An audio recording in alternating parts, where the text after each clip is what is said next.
Hello everyone's. आज की class से मैं पवन कुमार बुडगे आपके अपने YouTube channel science digital study point पर आपका हार्दिक स्वागत करता हूं। आज अपन बात करेंगे एक्सरसाइज 3.2 के जो बाकी के बच्चे क्वेश्चन थे। अपने पिछले दो वीडियो में बात कर चुके हैं 3.2 के जो क्वेश्चन है उसके बारे में।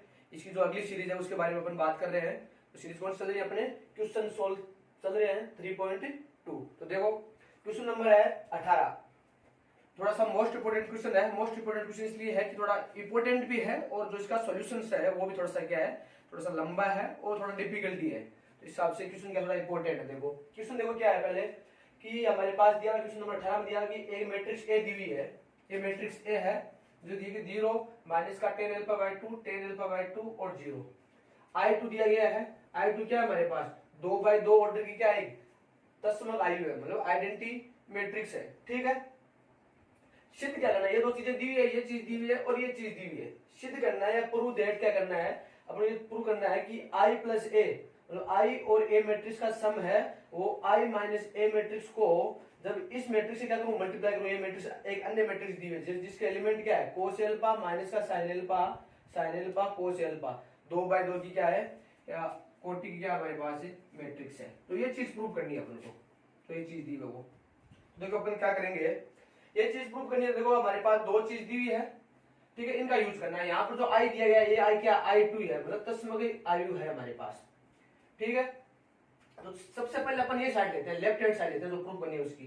तो देखो इसको सॉल्यूशन में देखो हल में क्या होगा या सॉल्यूशन देखो क्या होगा हमारे पास। पहले अपन सबसे पहले लेफ्ट हैंड साइड लेंगे, इसको सोल्व करेंगे। तो लेफ्ट हैंड साइड क्या हमारे पास I प्लस ए। तो I क्या हमारे पास 2/2 की तस्मक आयु है। 2/2 की तस्मक आयु जानते हो आप, ये होती है 1 0 0 और 1। ये 2/2 की क्या है मैट्रिक्स है, I2 मैट्रिक्स है, जिसको अपन बोलते हैं तस्मक आयु। ठीक है। प्लस ए हमारे पास मैट्रिक्स ए ये दी हुई है। क्या हमारे पास देखो 0 माइनस का tan एल्फा अपॉन 2 और tan एल्फा अपॉन 2 और 0। ये मैट्रिक्स दी हुई है। इन दोनों क्या करना है अपन को ऐड करना है। लेफ्ट हैंड साइड में दिया गया I प्लस ए। इसकी जो लेफ्ट हैंड साइड है प्रूव करने वाले की, जो ये क्या थोड़ी सी सिंपल है, ज्यादा बड़ी लेंथ नहीं है और टाइम भी कम लगेगा। जो ये इधर वाली जो है राइट हैंड साइड है, उस राइट हैंड साइड को इसके इक्वल अपन क्या करेंगे प्रूव करेंगे। तो वो जो अपने जो प्रोसेस होगी वो थोड़ी क्या होगी लेंथी भी होगी और टाइमली भी होगी। देखो तो हमारे पास यहाँ पर देखो आएगा क्या हमारे पास लेफ्ट हैंड साइड निकल के आएगी यहाँ से जो I प्लस ए की वैल्यू है वो देखो आएगी 2/2 की है। ये भी 2/2 ऑर्डर की क्या है मैट्रिक्स है। दोनों क्या हो रहा है ऐड हो रहा है। तो ऐड होने का मतलब जानते हो आप कोरोस्पोंडिंग एलिमेंट जोड़ने। तो 1 और 0 कितना हो गया 1 0 और ये माइनस का tan एल्फा बाई 2 और 0 और tan alpha by 2 tan alpha by 2 और 1 और 0 1। ये आ गए हमारे पास संगतवियों को जोड़ दिया है मैंने। आप सिंपल है, ये अपन पिछले वीडियो में बात कर चुके हैं। तो ये हमारे पास लेफ्ट हैंड साइड जो है उसकी वैल्यू आई है। क्या आई है एक 2/2 ऑर्डर की क्या ये मैट्रिक्स आई है जो I और A को ऐड करने पर आई। I क्या हमारे पास 1 माइनस का tan अल्फा बाय 2 और tan अल्फा बाय 2 और 1 ये आई है। ये हमारे पास लेफ्ट हैंड साइड जो मैट्रिक्स है उसकी वैल्यू आ गई है। ठीक है ना। अब इसका मान निकालना है राइट हैंड साइड का। तो राइट हैंड साइड का मान निकालना है जो I माइनस का A। पहले I माइनस का A ज्ञात करना पड़ेगा, I माइनस का A आएगा क्या। ठीक है। और फिर इसको इस मैट्रिक्स से क्या करना है मल्टीप्लाई करना है और मल्टीप्लाई करने के बाद जो वैल्यू आएगी वो इसके इक्वल आनी चाहिए, इसके इक्वल। तो देखो ये प्रोसेस क्या होगी। अब अपन राइट हैंड साइड लेते हैं। देखो तो लेफ्ट हैंड साइड की वैल्यू है तो ये अपन को प्रूव करनी है। देखो तो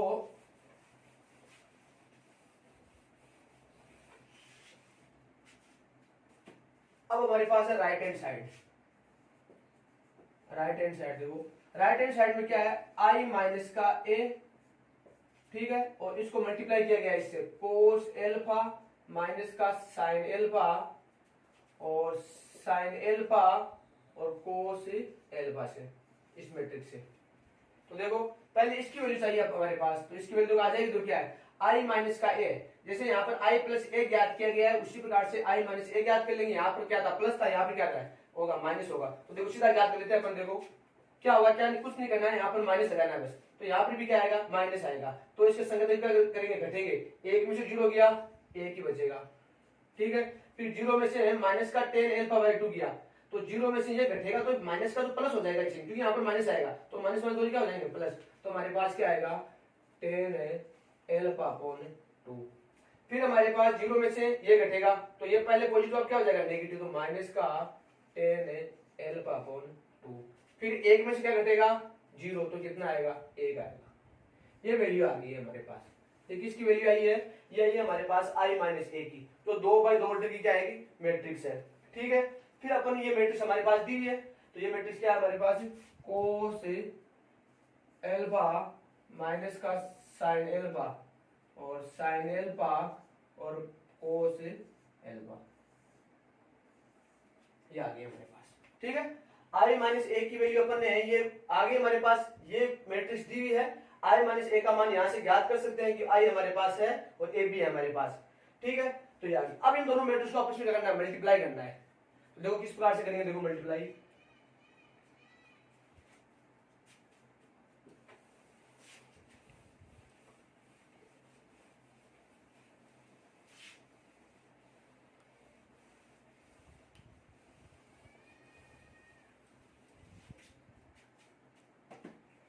तो ये 2/2 ऑर्डर की मैट्रिक्स है, ये भी 2/2 ऑर्डर की मैट्रिक्स है। दोनों मैट्रिक्स का मल्टीप्लिकेशन असंभव है। क्यों है, क्योंकि यहाँ पर हमारे पास 2 है जो कॉलम्स है और यहाँ पर क्या है रो है। सेकंड मैट्रिक्स में दोनों क्या इक्वल है, दोनों इक्वल है। तो ये हमारे पास जो मल्टीप्लिकेशन की जो कंडीशंस है दो मैट्रिक्स के, उसी कंडीशन को पूरा करिए तो मल्टीप्लिकेशन हो जाएगा। तो मल्टीप्लिकेशन करते कैसे हैं, अब बता सबको किस प्रकार से याद करते हैं। इस फर्स्ट रो को इस मैट्रिक्स के फर्स्ट कॉलम से गुणा करते हैं सबसे पहले। तो कर लो इसे, देखो तो हमारे पास आएगा क्या, देखो रिजल्ट 1 है वो गुणा होगा कोस एल्फा से, संगत अवयव गुणा होते हैं। फिर जो टेन एल्फा बाई 2 गुणा होगा साइन एल्फा बाई 2 से, तो प्लस आएगा बीच में संगत अवयव जुड़ने के बाद में, तो हमारे पास आएगा sine alpha dot ten alpha by 2, ये आ गया। ठीक है, फिर हमारे पास जो ये फर्स्ट रो है वो सेकंड कॉलम से गुणा होगी। तो देखो 1 तो होगा माइनस के साइन एल्फा प्लस अब जुड़ेगा टेन एल्फा बाई 2 गुणा किससे होगा कोस एल्फा से, तो टेन एल्फा अपॉन 2 डॉट क्या आ जाएगा कोस एल्फा। फिर देखो हमारे पास ये फर्स्ट रो है वो फर्स्ट कॉलम से सेकंड कॉलम दोनों से गुणा होगी, आगे कॉलम है नहीं, तो अब मल्टीप्लाई कौन होगी, सेकंड रो होगी। सेकंड रो पहले सबसे पहले फर्स्ट कॉलम से देखो माइनस का टेन एल्फा बाई 2 गुणा होगा कोस एल्फा से, डॉट कोस एल्फा, बीच में प्लस, फिर ए का गुणा होगा साइन एल्फा से, तो कितना आएगा साइन एल्फा। ठीक है, इससे मल्टीप्लाई हो गया। फिर ये जो हमारे पास रो है वो इस सेकंड कॉलम से गुणा होगी, तो 1 ये माइनस का टेन एल्फा बाई 2 गुणा होगा इससे, तो माइनस 1 दोनों क्या हो जाएगा प्लस, तो आएगा tan alpha by 2 dot sine alpha. फिर प्लस आएगा बीच में और ये 1 मल्टीप्लाई किससे होगा कोस एल्फा से, तो कोस एल्फा। ये आ गई हमारे पास मैट्रिक्स आ गई, 2/2 ऑर्डर की मैट्रिक्स आ गई है।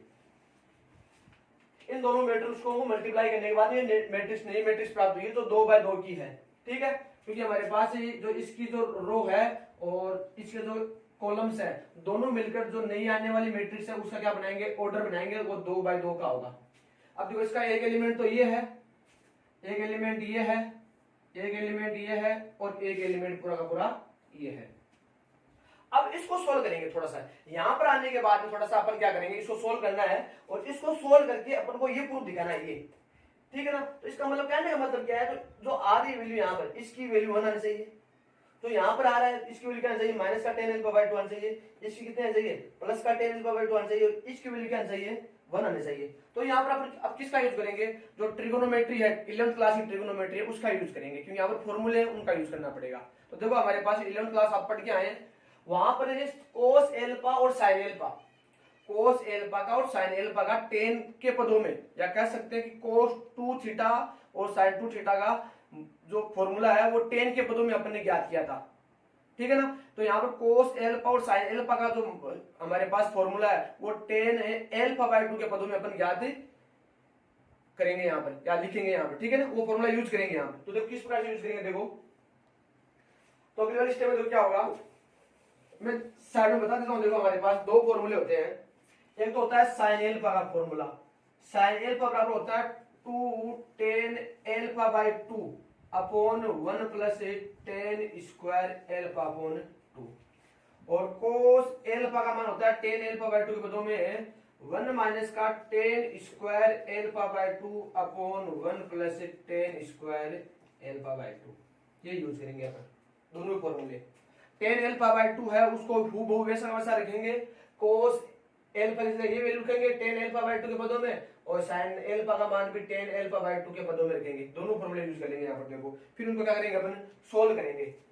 सोल्व करने में थोड़ा ध्यान देना यहाँ पे, एक मिनट देखो क्या करूंगा मैं, थोड़ा सा इसको जो अब अपन लिखेंगे ये फॉर्मूले और इसको सोल्व करेंगे तो ये हमारे पास एक बड़ी सी टर्म बनेगी। उस बड़ी टर्म को एक छोटा बनाने के लिए एक मिनट के लिए मैं मान लेता हूं कि हमारे पास जो टेन एल्फा बाय 2 है उसको मैं टी मान लेता हूं एक मिनट के लिए। टेन एल्फा बाय 2 है उसको क्या मान लेता हूं मैं, टी मान लेता हूं, जिससे हमारे पास जो ये आने वाले टर्म्स हैं जो हमारे पास फंक्शन है वो क्या हो जाए, थोड़े छोटे हो जाएंगे, ठीक है ना। क्योंकि हमारे पास जो पूरा का पूरा जो ये मैट्रिक्स है पूरी की पूरी मैट्रिक्स अब टेन एल्फा बाय 2 के फॉर्म में आएगी। तो देखो किस प्रकार से, तो अगली वाली स्टेप देखो अपन क्या करेंगे, कोस एल्फा, कोस एल्फा का मान ये है तो देखो 1 माइनस फिर साइन स्क्वायर एल्फा बाय 2, तो टेन स्क्वायर एल्फा बाय 2, तो टेन एल्फा बाय 2 मैंने मान लिया टी, तो ये हो जाएगा टी स्क्वायर, यहाँ पे स्क्वायर है तो अपॉन है 1 plus t square, ten alpha by 2 जो मैं टी एक बार ट्रीट कर रहा हूँ, ठीक है ना। फिर प्लस साइन एल्फा का मान ये है 2 टेन एल्फा बाय 2, तो कितना हो जाएगा 2t अपॉन 1 प्लस टी का square dot ten alpha by 2, ten alpha by 2 लिखूंगा मैं t, ये होगी हमारे पास। फिर होगा अगली वाली इसमें सेकंड एलिमेंट में माइनस का है और साइन एल्फा का मान ये होगा तो क्या होगा 2t upon 1 plus t square plus ten alpha by 2 का मान t डॉट कोस एल्फा का मान ये होगा 1 माइनस का T square upon 1 plus t square, ठीक है। अगली वाली फॉर्म में यहाँ पर देखो, यहाँ पर क्या होगा हमारे पास माइनस का टेन एल्फा बाय 2 का मान होगा t डॉट कोस एल्फा का मान 1 minus T square upon 1 plus t square dot कोस एल्फा का मान हो गया। फिर आ गया प्लस यहाँ पर साइन एल्फा बाय 2 का मान यहाँ से 2t upon 1 plus t square, ठीक है। फिर टेन एल्फा बाय 2 का मान माना मैं t डॉट साइन एल्फा का मान हो गया 2t upon 1 plus t square plus cos alpha का मान क्या होगा यहाँ से 1 minus T square upon 1 plus t square, ठीक है। ये क्वेश्चन इसी फॉर्म को इस फॉर्म में चेंज करने के बाद में कोस एल्फा का मान और साइन एल्फा का मान जो ये फॉर्मूले हैं ये दोनों फॉर्मूले यूज करने के बाद में जो टर्म बनेगी इसको सोल्व करेंगे। इसी की वजह से क्वेश्चन क्या थोड़ा सा डिफिकल्ट है, ठीक है।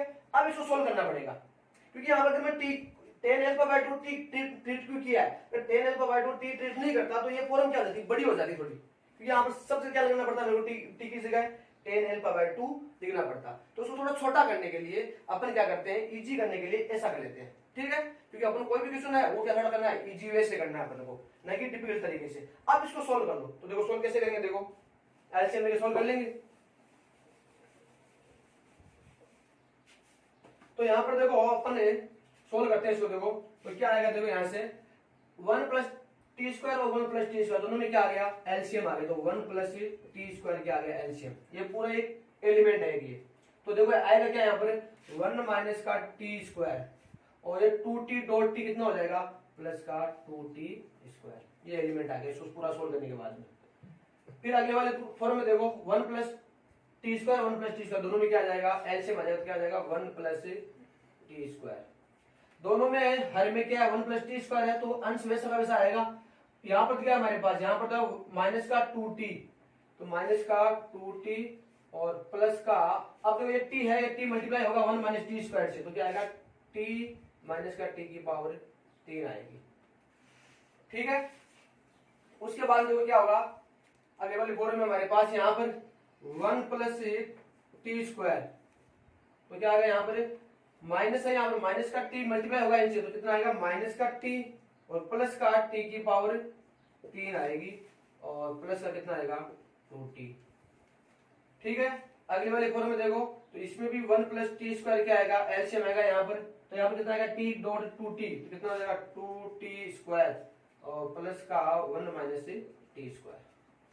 देखो अपन एलसीएम लेने सब में देखो 1 plus t square 1 plus t square सबके हर में बैठे हैं, तो एलसीएम क्या आएगा, सब में सेम ही आएगा, सब फॉर्म में, इसमें इसमें और इसमें और इसमें। तो कहने का मतलब क्या है, ऊपर जो अंश है हूबहू लिख दो वैसा का वैसा। थोड़ा सा अंश निकलते समय थोड़ा क्या लिखना आपको, ये टी है यहाँ पर मल्टीप्लाई करना है, ये टी है यहाँ पर मल्टीप्लाई करना है, ये टी है यहाँ पर मल्टीप्लाई करना है, और ये टी है यहाँ पर मल्टीप्लाई करना है, ये ध्यान रखना आपको। अब इसको सोल्व कर लेते हैं। देखो अपन सोल्व कर लेते हो, अब क्या करना पड़ेगा, देखो यहां पर एक चीज देखते हैं अपन, देखो माइनस का टी स्क्वायर और प्लस का 2t स्क्वायर, तो यहाँ पर कितना आएगा, 1 तो आएगा ही, तो यहाँ पर हो जाएगा 2t स्क्वायर में से एक टी स्क्वायर हटेगा, कितना आ जाएगा, प्लस का टी स्क्वायर बचेगा, अपन हो जाएगा 1 प्लस टी स्क्वायर। ऊपर जो ये पूरा है, ये पूरा सोल्व होने के बाद में आ गया 1 प्लस टी स्क्वायर। यहाँ पर सोल्व करते हैं अपन, देखो तो माइनस का 2t और प्लस का t, ठीक है, और तो यहाँ पर हो जाएगा माइनस का t, और यहाँ पे कितना है, माइनस का t की पावर 3, तो यहाँ पर हो जाएगा हमारे पास माइनस टी कॉमन हो जाएगा, तो हमारे पास जो क्या बचेगा, माइनस का टी कॉमन आ गया, यहाँ पर माइनस का 2t और प्लस का t, माइनस का t बच गया, इसका मतलब एक बच गया, यहाँ पे 1 प्लस टी स्क्वायर बचेगा, यहाँ पे t की पावर 3 में से कॉमन आ गया t upon 1 plus t square, ठीक है। वही काम यहाँ पर करेंगे, देखो माइनस का t और माइनस प्लस का 2t बचेगा, यहाँ से t बचेगा, और दोनों में क्या आ जाएगा, t क्यूब में और t में कॉमन आ जाएगा t, तो हमारे पास t तो आ गया बाहर, बनेगा क्या, देखो यहाँ पर फॉर्म 1 प्लस टी स्क्वायर की फॉर्म बनेगी, नीचे है 1 प्लस टी स्क्वायर। इसी प्रकार से यहाँ पर होगा, यहाँ पर क्या होगा, 2t स्क्वायर में से टी स्क्वायर घटेगा, कितना बचेगा t, तो यहाँ पर बनेगी 1 plus t square upon 1 plus t square. ये मैट्रिक्स आ गई 2/2 की। इसमें एक तो हमारे पास एलिमेंट ये है, एक एलिमेंट ये है, एक एलिमेंट हमारे पास ये है, और एक एलिमेंट ये है। अब एक चीज देखते, देखो 1 प्लस टी स्क्वायर से 1 प्लस टी स्क्वायर क्या हो गया, कैंसिल। यहाँ पर देखो 1 प्लस टी स्क्वायर से 1 plus t square cancel, 1 plus t square से 1 प्लस टी स्क्वायर कैंसिल, यहाँ पर भी क्या हो गया, कैंसिल। तो देखो इन दोनों में यहाँ पर 1 plus t square upon 1 plus t square, यहाँ पर आएगी वैल्यू 1, यहाँ पर वैल्यू कितनी आएगी 1, यहाँ पर बचेगा माइनस का टी, और यहाँ पर क्या बचेगा, प्लस का टी। तो देखो अगली वाली कॉलम देखो क्या होगी हमारे पास,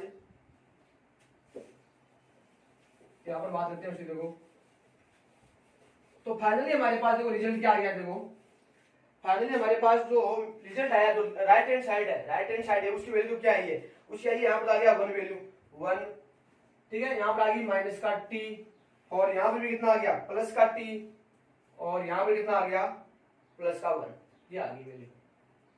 ये राइट हैंड साइड की वैल्यू आई है, क्या ये वैल्यू 1 माइनस का टी और 1, ये वैल्यू आ गई। ये हमारे पास है राइट हैंड साइड की वैल्यू। ये टी के टर्म में टी की वैल्यू आप वापस रख दो, यहाँ पे टी बराबर अपन ने क्या माना था, टी बराबर अपन ने माना था 10 एल्फा अपॉन, तो ये वैल्यू वापस रख दो यहाँ पर, तो यहाँ पर देखो वैल्यू क्या आ जाएगी 1 माइनस का 10 एल्फा अपॉन 2 और 10 एल्फा अपॉन 2 और 1, ये आ गई हमारे पास। टी की जगह यहाँ पर और यहाँ पर मैंने टी की वैल्यू रख दी है यहाँ से वापस, तो टी अपने माना था वहां से, ठीक है 10 एल्फा बाय 2, तो ये हमारे पास वैल्यू आ गई। राइट हैंड साइड की वैल्यू क्या आई है 1 माइनस का 10 alpha by 2, 10 alpha by 2 plus का और 1, और ये क्या थी हमारे पास, पीछे देखो आप, वो क्या थी हमारे पास, लेफ्ट हैंड साइड थी। लेफ्ट हैंड साइड क्या थी 1 प्लस सॉरी आई प्लस ए की वैल्यू थी, वो यही आई थी, यही मैट्रिक्स आई थी, कौन सी 1 माइनस का 10 एल्फा बाय 2 और 10 एल्फा बाय 2 और 1। तो ये प्रूव करना था अपन को, लेफ्ट हैंड साइड बराबर राइट हैंड साइड ली। सबसे पहले अपने लेफ्ट हैंड साइड ली, उसकी वैल्यू ये मैट्रिक्स आई थी आई प्लस ए की वैल्यू। फिर अपने राइट हैंड साइड ली, राइट हैंड साइड यहाँ से स्टार्ट की, आई माइनस का ए और ये मैट्रिक्स, ठीक है। बीच में जो अपन ने प्रोसेस की और लास्ट में फाइनली इस प्रकार से सोल्व किया। सोल्व करने के बाद जो वैल्यू आई है वो ये आई है 1 माइनस का 10 एल्फा बाय 2 और 10 एल्फा बाय 2 और 1, ये 2/2 की मैट्रिक्स है। जो हमारे पास क्या आई थी राइट हैंड साइड में है, वो की क्या है लेफ्ट हैंड साइड में, दोनों मैट्रिक्स क्या है इक्वल आई है। तो लेफ्ट हैंड साइड और राइट हैंड साइड का मान क्या हो गया, इक्वल हो गया, दोनों क्या आई है, दोनों मैट्रिक्स सेम आई है। इस प्रकार से प्रूव करना था अपन को, ठीक है ओके। तो इस प्रकार से क्वेश्चन को सोल्व करना है। अब अपने अगले क्वेश्चन की बात करते हैं। देखो तो अब अपन देखो क्वेश्चन नंबर 20 की बात कर रहे हैं। क्वेश्चन नंबर 20 क्या, देखो आप पढ़ लो भले एक बार, एनसीईआरटी सिलेबस उसमें दिया हुआ है, बुक में है। क्वेश्चन क्या है, क्वेश्चन क्या है, हमारे पास 3 टाइप की पुस्तक है, एक तो केमिस्ट्री, एक फिजिक्स और एक इकोनॉमिक्स अर्थशास्त्र, उसकी बुक है, उनका संख्या दी गई है। तो एक मैट्रिक्स हमारे पास वो है पुस्तकों की संख्या की मैट्रिक्स, दर्जन में दी गई है, 10 दर्जन, 8 दर्जन और 10 दर्जन, ठीक है। तो दर्जन को पुस्तकों की संख्या में चेंज करने के लिए अपन क्या करते हैं 12 से गुणा कर दिया। इसका मतलब 10 गुणा 12 क्या है, केमिस्ट्री की पुस्तकों की संख्या है, 8 गुणा 12 क्या है, फिजिक्स की पुस्तकों की संख्या किसी दुकान में, ठीक है, स्कूल की दुकान है उसमें, और 10 गुणा 12 ये किसकी है, इकोनॉमिक्स की पुस्तकों की संख्या है। तो मैंने एक मैट्रिक्स बना ली है, ठीक है ना।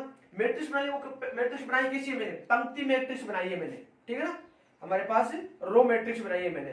तो हमारे पास जो पुस्तकों की संख्या है स्कूल में, जो दुकान है उसमें, उनकी क्या बनाई है मैंने, मैट्रिक्स बना ली, जिसको नाम दिया मैंने पुस्तकों की संख्या की मैट्रिक्स। वो कैसी बनाई है मैंने, हमेशा पहले बात है ना, हमेशा यहाँ पर जो क्वेश्चन है वो होगा मैट्रिक्स के मल्टीप्लाई से संबंधित होगा। तो मैट्रिक्स के मल्टीप्लाई से संबंधित क्वेश्चन हो तो उसमें क्या करना है, जो पहली मैट्रिक्स है वो लगभग कैसी बनाओ आप, हमेशा पंक्ति मैट्रिक्स बनाओ। तो मैंने एक पंक्ति मैट्रिक्स बना ली है हमेशा ही, ठीक है, पुस्तकों की संख्या से। फिर हमारे पास क्या दिया हुआ है, फिर हमारे पास दिया है विक्रय मूल्यों की एक मैट्रिक्स बनाई है मैंने। फिर उसने कह दिया कि भाई जो फिजिक्स की एक बुक है, ठीक है, उसका मूल्य कितना है, 60 रुपए। केमिस्ट्री जो एक बुक है उसका मूल्य कितना है, 80 रुपए। और जो इकोनॉमिक है उसकी अर्थशास्त्र है, उसकी एक पुस्तक का मूल्य कितना है, 40 रुपए, ठीक है। क्या नाम क्या है, केमिस्ट्री सेलिंग प्राइस है केमिस्ट्री बुक की, फिजिक्स की सेलिंग प्राइस, और इकोनॉमिक्स जो बुक है अर्थशास्त्र है उसकी सेलिंग प्राइस, ठीक है। तो विक्रय मूल्य की एक मैट्रिक्स बना ली है मैंने, पुस्तकें हैं उस पुस्तकों के विक्रय मूल्य की मैंने एक मैट्रिक्स बना ली है। और जो यहाँ पर विक्रय मूल्य दिया गया वो क्या दिया गया, एक पुस्तक पे दिया गया है, तो मैंने वो बना ली है। और कौन सी बनाई है मैंने, कॉलम मैट्रिक्स बनाई है मैंने। कौन सी, कॉलम मैट्रिक्स, स्तंभ आयु बनाया है। तो अपन ज्ञात क्या करना है इस क्वेश्चन में, पुस्तकें बेचने पर कुल कितनी धनराशि प्राप्त होगी उस दुकानदार को, जो स्कूल में है उसको कितनी राशि प्राप्त होगी वो बतानी है टोटली। तो क्या करना है यहाँ पर, देखो कुछ नहीं करना है, आप सब जानते हैं जितनी पुस्तकें हैं उन सभी पुस्तकों को उनकी जो प्रत्येक पुस्तक का मूल्य है उससे मल्टीप्लाई करना है। तो यहाँ पर अपन कौन सा कॉन्सेप्ट यूज करेंगे, यहाँ पर करेंगे अपन मैट्रिक्स का मल्टीप्लाई का, दो मैट्रिक्स को आयु का। तो वो कैसे प्राप्त होगा, जो मैं यहाँ पर पुस्तकों की संख्या की जो मैट्रिक्स है उस मैट्रिक्स को मैं विक्रय मूल्य की जो मैट्रिक्स बनाई है मैंने, यहाँ पर जो सेकंड नंबर है उन दोनों का आपस में क्या कर दूंगा, मल्टीप्लाई करा दूंगा। ये क्वेश्चन किस पे आधारित है, ये क्वेश्चन हमारे पास यहाँ पर जो आयु पढ़ रहे हैं अपन, मैट्रिक्स पढ़ रहे हैं, उनकी जो यूज है अपनी जनरल लाइफ में उस पर आधारित क्वेश्चन है ये, ठीक है ना। जो अपनी जनरल लाइफ में जो कोई प्रॉब्लम्स आती है उस प्रॉब्लम्स में अपन मैट्रिक्स का यूज कैसे करते हैं, ठीक है ना। और यहाँ पर मैट्रिक्स, दो मैट्रिक्स का मल्टीप्लाई है उनका यूज कैसे करते हैं अपनी जनरल लाइफ में, कोई अगर प्रॉब्लम आती है तो वो यहाँ पर यूज है, उसका एक टाइप का क्वेश्चन है ये, ठीक है ना। तो कोई कहे कि भाई अपने आयु है मैट्रिक्स वो अपने क्यों पढ़ रहे हैं, उनका अपने हमारे दैनिक जीवन में यूज कैसे है, तो ये इस प्रकार से यूज है, ठीक है ना। ये यहाँ पर मैट्रिक्स का यूज है अपनी दैनिक लाइफ में।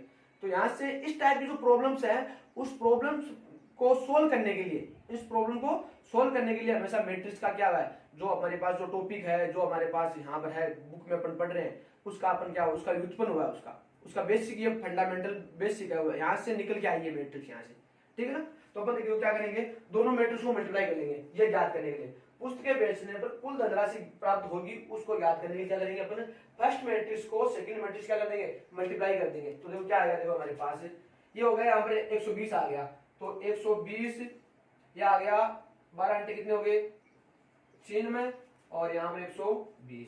जो ये फर्स्ट मैट्रिक्स है, जो पुस्तकों की संख्या की मैट्रिक्स है, उसको अपन मल्टीप्लाई करा रहे हैं, किससे मल्टीप्लाई करा रहे हैं, इससे 80 40 60 और 40। ये क्या हमारे पास प्रति एक पुस्तक का मूल्य है, विक्रय मूल्य है, वो सेलिंग प्राइस है।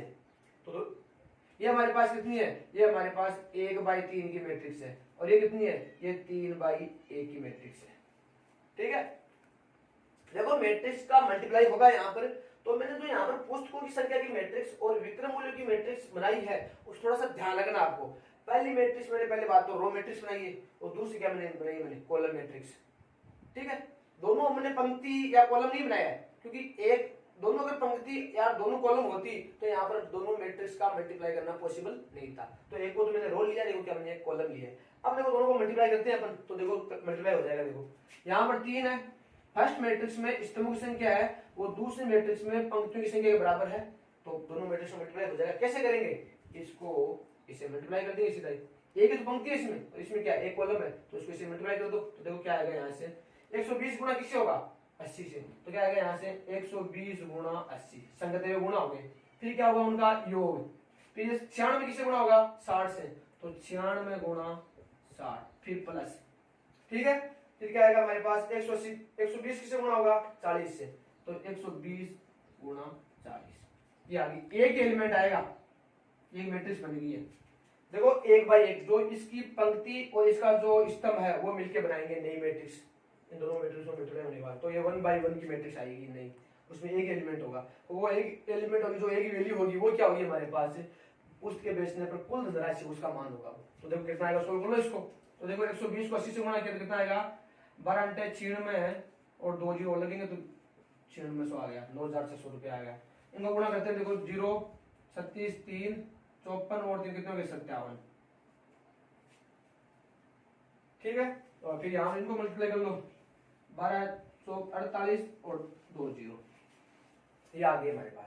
इनको सबको जोड़ लो, इनको मल्टीप्लाई किया तो ये आ गई वैल्यू, इनको मल्टीप्लाई किया तो ये वैल्यू आ गई, और इनको मल्टीप्लाई किया तो ये वैल्यू आ गई हमारे पास, ठीक है। अब जोड़ लो इनको, तो देखो कितना आ गया, 0 0 और 0 कितना आ गया, 0 0 और 6 और 0 6, 8 और 7 कितने हो गए, 15 और 15 और 6 21 21, 1 2 आ गई, तो कितने हो गए, 4 और 2 6, 6 और 5 11, 11 और 9 11 9 गए 20, तो 20,160 रुपये हो गए हमारे पास।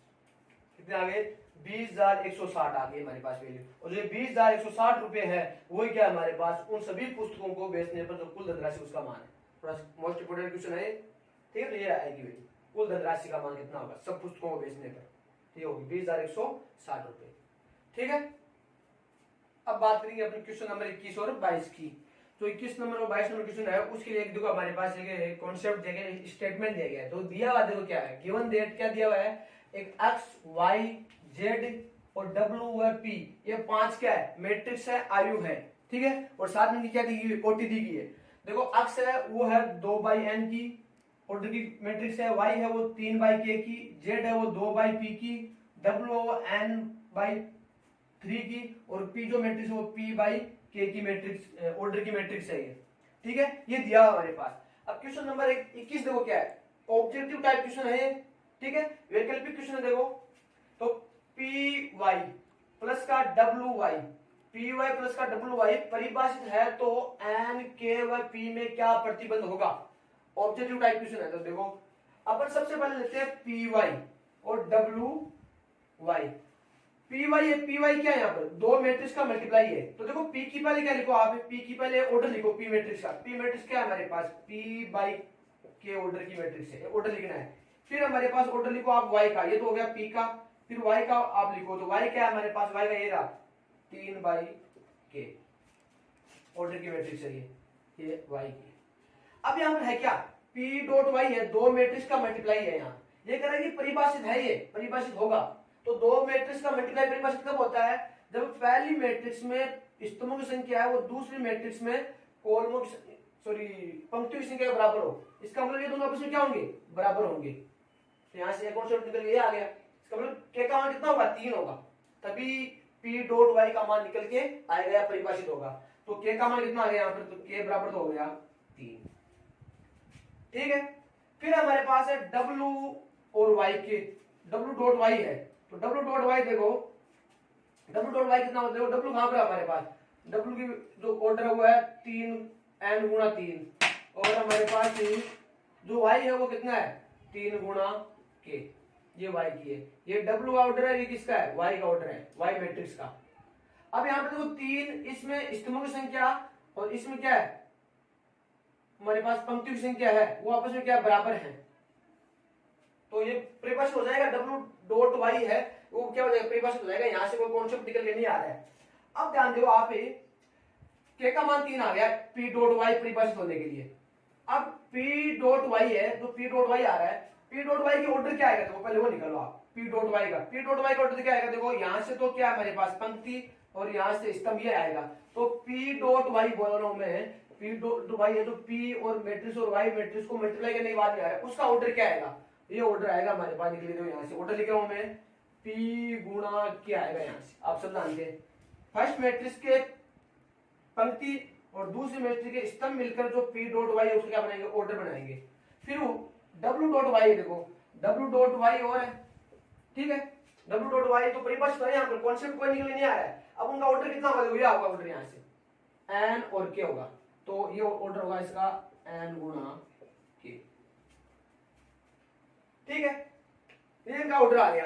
अब बीच में क्या है, यहाँ पे प्लस है, तो यहाँ क्या प्लस आएगा, बीच में दोनों प्लस है। तो अब ये मैट्रिक्स है, इसका ऑर्डर ये है, ये मैट्रिक्स है, इसका ऑर्डर ये है, बीच में प्लस है, दोनों मैट्रिक्स ऐड होगी, ये परिभाषित है। ऐड कब होगी? जब वो क्या हो, सेम ऑर्डर की हो। क्या हो? सेम ऑर्डर की। तो जब हमारे पास सेम ऑर्डर नहीं, इसका मतलब क्या होगा, इसका जो ऑर्डर है वो का ऑर्डर किसका होना चाहिए, इसका होना चाहिए। तो देखो, तो कहने का मतलब यहाँ पे क्या आएगा, के की वैल्यू किसके बराबर होना चाहिए, एन के बराबर, और पी की वैल्यू किसके बराबर होना चाहिए, सॉरी सेम ऑर्डर होना चाहिए, तो पी की वैल्यू किसके बराबर होना चाहिए, एन के बराबर चाहिए, और के का मान के बराबर है। इसमें पंक्तियों की संख्या, इसमें पंक्तियों की संख्या बराबर होनी चाहिए, और इसमें कॉलमों की संख्या, इसमें कॉलमों की संख्या बराबर होनी चाहिए। तो कॉलमों की संख्या, स्तंभों की संख्या बराबर, देखो के और के है, पी है वो किसके बराबर होना चाहिए, एन के बराबर। तो यहां से कॉन्सेप्ट क्या निकल के आ रहा है, पी बराबर एन होना चाहिए, तभी पी डॉट वाई और डब्ल्यू डॉट वाई उनका दोनों का सम है, योग है, वो क्या होगा, पॉसिबल होगा। तो ये निकल के आ गया हमारे पास एक कॉन्सेप्ट, तो ये निकल के आ गया प्रतिबंध, और एक निकल के आ गया ये कि के का मान 3 होगा, और दूसरी बात पी का मान है वो किसके बराबर होगा, एन के बराबर होगा। तो ये तो इस कौन से ऑप्शन में है, ये ए ऑप्शन में। कौन से ऑप्शन में, ए ऑप्शन में। देख लो क्वेश्चन नंबर 21 के ए ऑप्शन में दिया गया है हमारे पास के बराबर तो 3 और पी बराबर क्या हो, एन। ये दो कॉन्सेप्ट निकल के आ रहे हैं यहाँ से। देखो एक तो आ गया यहाँ से के का मान 3 होना चाहिए, और एक पी बराबर एन हो, तभी y dot p dot y plus डब्ल्यू डॉट वाई है, ये परिभाषित होगा। तो ये प्रतिबंध आ गया, ये प्रतिबंध। और जो ऑप्शन नंबर ए में दिया गया, तो ए ऑप्शन सही होगा इसका, के बराबर 3 पी बराबर एन। तो 21 नंबर क्वेश्चन क्या कंप्लीट हो गया इस प्रकार से। अब 22 नंबर क्वेश्चन में सेम ऐसा वैसा है। 22 नंबर क्वेश्चन क्या दिया गया, यदि एन बराबर पी हो, तो एन बराबर पी हो तो निकल के आ गया क्वेश्चन नंबर 21 से है, तो आयु 7 अक्स माइनस का 5 जेड की कोटि होगी। तो देखो 7 अक्स, तो अक्स की कोटि इंपोर्टेंट है। अक्स की कोटि देखो क्या है हमारे पास, अक्स की कोटि है 2 गुणा एन, देखो ये रही अक्स की कोटि, ये रही ऑर्डर आ, और जेड का ऑर्डर क्या है, कोटि क्या है, देखो जेड का ऑर्डर ये रहा 2 मल्टीप्लाई पी। अब 7 अक्स में से 5 जेड क्या कर रहा है, घट रहा है, इस मैट्रिक्स में से ये मैट्रिक्स घट रही है। तो दो मैट्रिक्स घटती कब है, जब उनका ऑर्डर क्या हो, सेम हो। तो ऑर्डर सेम हो, तो इसका मतलब ये किसके इक्वल होना चाहिए, इसके इक्वल होना चाहिए। तो देखो ये दो, तो देखो किसके इक्वल है, 2 के इक्वल है। इसमें पंक्तियों की संख्या, इसमें पंक्तियों की संख्या बराबर है, और ये हमारे पास एन का मान है वो किसके बराबर हो गया, पी के बराबर। एन का मान किसके बराबर होना चाहिए, पी के बराबर होना चाहिए।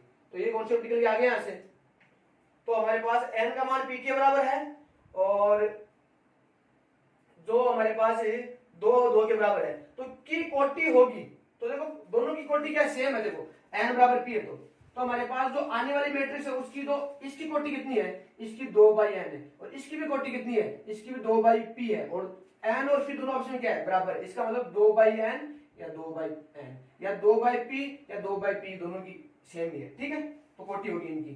तो ध्यान रखना, दो सेम ऑर्डर की जो मैट्रिक्स होती है वो क्या होती है, घटती है। तो आने वाली मैट्रिक्स है उसका ऑर्डर क्या होगा, वही होगा। तो कहना है मतलब इसका ऑर्डर क्या होगा, 2/n ही होगा, क्योंकि इसका ऑर्डर कितना है, 2/n। इसका भी कितना है, 2/p कह सकता हूँ या 2/n कह सकता हूँ, क्योंकि n और p आपस में क्या है, बराबर है। तो इसकी कोटि क्या होगी, ऑर्डर क्या होगा, 2/n। तो 7x माइनस का 5 जेड है, उसकी कोटि कितनी होगी, 2/n होगी, ठीक है। तो कौन सा ऑप्शन सही है इसमें, बी ऑप्शन सही होगा। बी ऑप्शन में दिया गया है 2/n। क्वेश्चन कंप्लीट हो गया, ठीक है। तो धन्यवाद सभी को। अगर हमारा वीडियो पसंद आया आपको तो लाइक कीजिए, शेयर कीजिए, और चैनल को सब्सक्राइब जरूर कीजिए। और कमेंट बॉक्स में अगर आपको कोई भी से इस वीडियो से संबंधित या आगे भी आपको कोई मैटर चाहिए 12th क्लास का, या और कोई मैटर चाहिए आपको, तो आप ये कमेंट बॉक्स में आप कमेंट कर सकते हैं, ठीक है। धन्यवाद।